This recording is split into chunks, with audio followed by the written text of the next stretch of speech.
నేను క్వశ్చన్ పెట్టగానే ఎవరు ఆన్సర్ అయిపోతే ఏమవుతుంది? వృధా. కాబట్టి మీరు ప్రశ్నలు ఇస్తున్నారు కాబట్టి ఈ కార్యక్రమం ఇంత సాఫీగా సాగుతుందని నేను అనుకుంటాను. అది ఈశ్వరానుగ్రహం అనుకుంటాను. నా ప్రయత్నానికి ఆయన అడిగేపించాడు. సో అది అమ్మవారి అనుగ్రహం, ఆయన అనుగ్రహం నన్ను అలా నడిపించింది.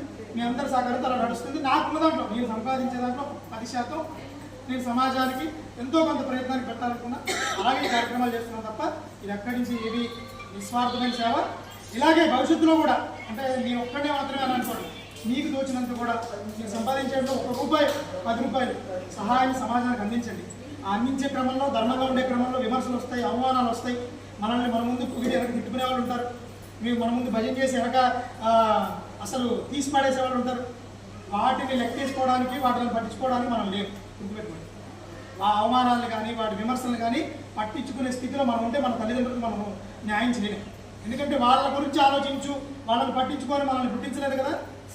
సమాజంలో నువ్వు బతుకు, నీ కర్మ వల్ల నువ్వు పుట్టావు. వాళ్ళకి జన్మనిచ్చారు మనకు తల్లిదండ్రులు. వాళ్ళ రుణం తీర్చుకోవాలి, వాళ్ళ పేరు తేవాలి తప్ప ఎవరో మనల్ని అంటున్నారని చెప్పి ఇంట్లో కూర్చొని ఆగిపోయి గుమ్మం దాటను అంటే ఒక కొటేషన్ కూడా ఉంది కదా.